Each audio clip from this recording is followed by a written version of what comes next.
Okay guys, many of you know what this is here. This is the AC6000 series. If you have a 6001, 2, 3, don't let those numbers scare you. It's a similar cabinet. The only one that's predominantly different would be an AC6007, it came out as a token and a credit card accepting changer. A little different front door. So anyways, what we're going to do here is let me get situated, and we will open the door and make sure you can see what I'm doing here. I think I'm going to put the camera, maybe that'll work. Let's start with the side where we have to actually, let's get behind us here.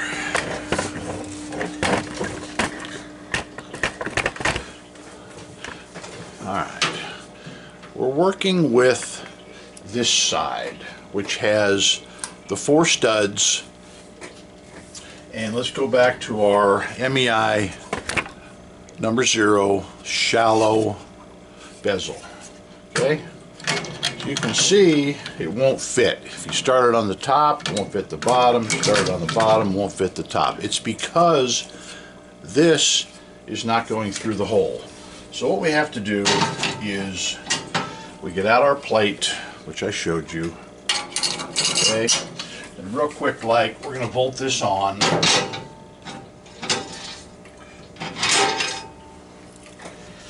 With the 4 nuts that we will provide you.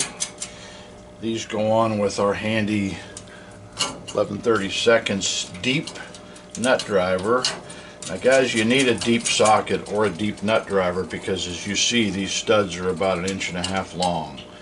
You can't put a regular socket over them, get them tight, and you don't want to mess with a pair of pliers or a 11/32 wrench. You'll be there all day. So anyway, let's tighten these up. I should have had some power here, which we normally do, but I wasn't thinking.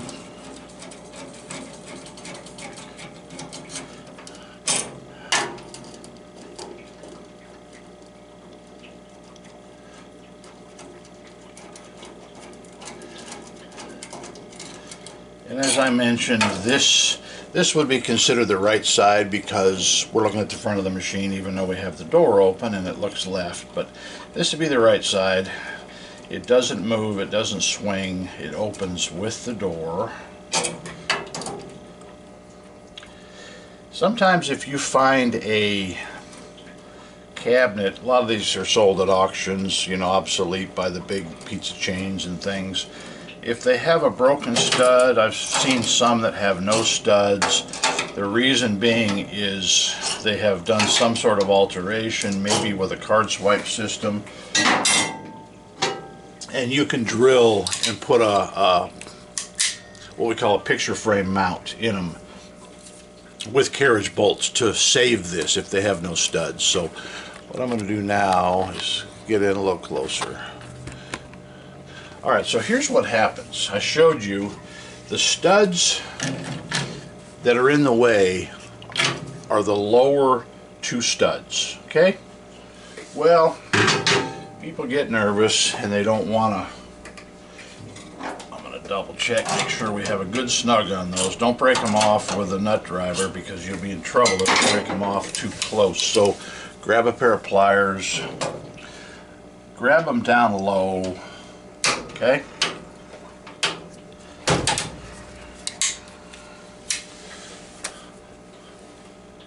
Break that piece of the stud off cleanly, and you want to break it off as close as possible. Normally you get a pretty clean break. You go by it, I'll show you, 1, 2, 3, 4. Took a few more than normal.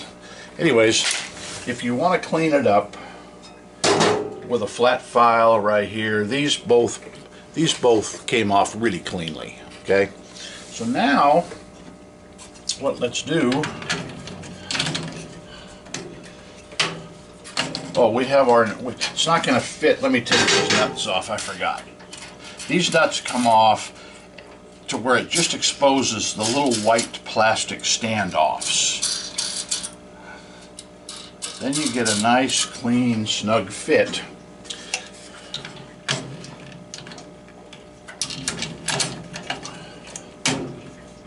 With your bezel. Okay? Oops, wrong side. Now, I'm not going to put the nuts on there because I need this for the second half of our video, but I don't think you can see in this. Now you can. Anyways, so this is what it's going to look like. Now, see how it fits directly in the center of the hole? That's what it's supposed to look. Okay? Now, take that off. We're going to go to our other side. This is a little more. I'm going to move the camera again. Sorry about all the shakiness. Alright, so this is what we call the swinging mount. Okay? This one had a Coinco, something like a Mag 50. Now you would think this would just bolt in there because it has the 4-inch hole. Well, unfortunately, and without having to move the camera again,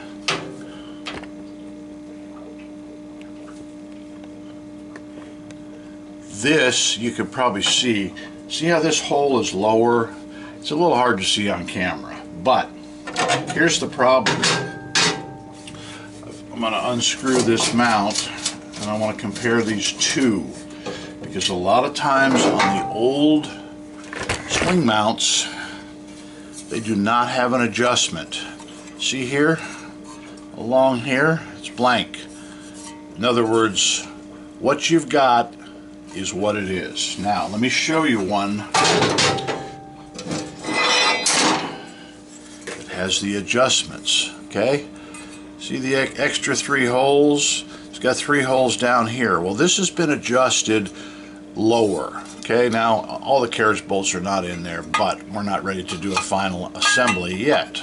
Okay, so get this correct. Okay, so there you have it.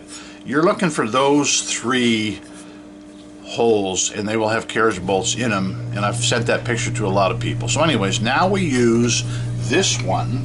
Okay, we're going to put 1 hole, pardon me, we're going to put 1 mounting bolt just to hold it in place.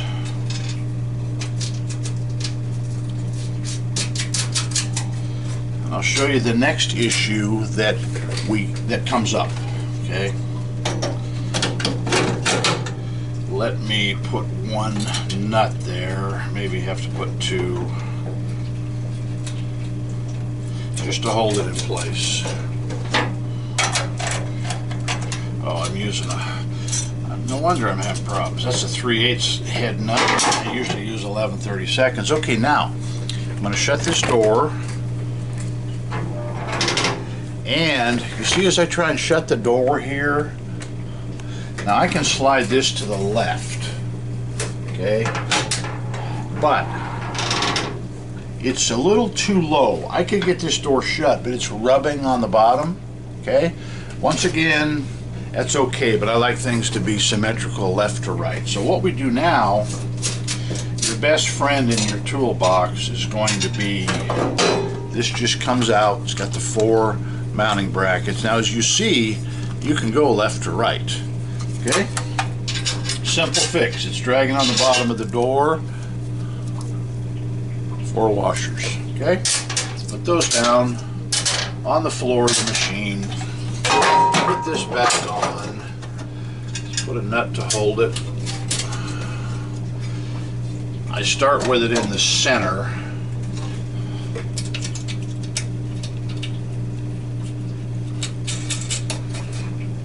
Put 1 in the bottom so it doesn't wiggle around. I thought it would be easier to show you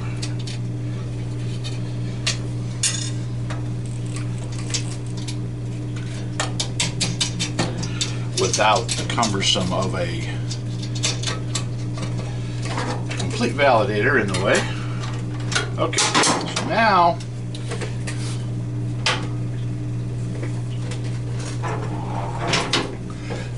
needs to go left. Like so.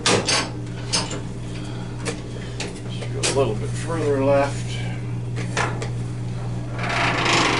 And if you can see, that swinging action allows it to move. So now we're where we want to be, okay, as far as that opening goes.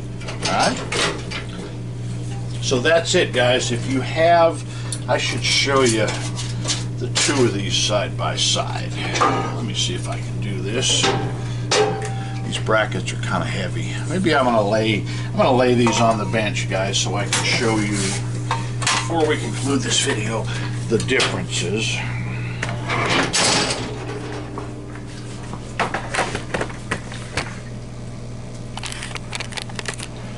Set these on my work area here. Unfortunately, we haven't figured a way to sort of save the old swing mounts because these are a little bit expensive. All right, without these, I'm going to take this off to make it easier. That way there's no questions. We save a lot of time.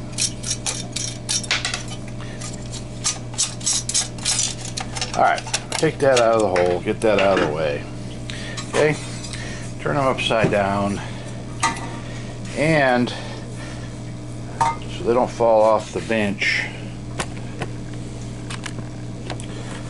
Pick the camera up, I think. Okay, so these technically would be mounted at the same elevation in the bottom of the machine. Alright? See where there's about probably a 1 inch, I always say 3/4 of an inch, looks more like an inch, is different, okay?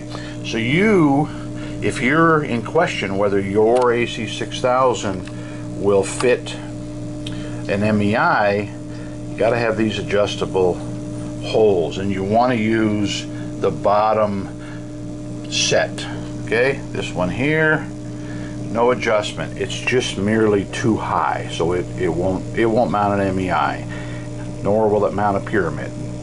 So guys, we have all these components in stock, and big sellers. We ship a lot of them. So I am going to put links in the bottom of the description area of this video, so you can easily find them. And if you have questions on mounting an MEI, whether it's a 24 volt in the newer systems or even a 110 volt in the older systems, we can do all of that for you. It just requires a different validator, different voltages. So guys, we appreciate you watching. If you haven't subscribed, please do. It helps our small channel, and we look forward to doing business with you.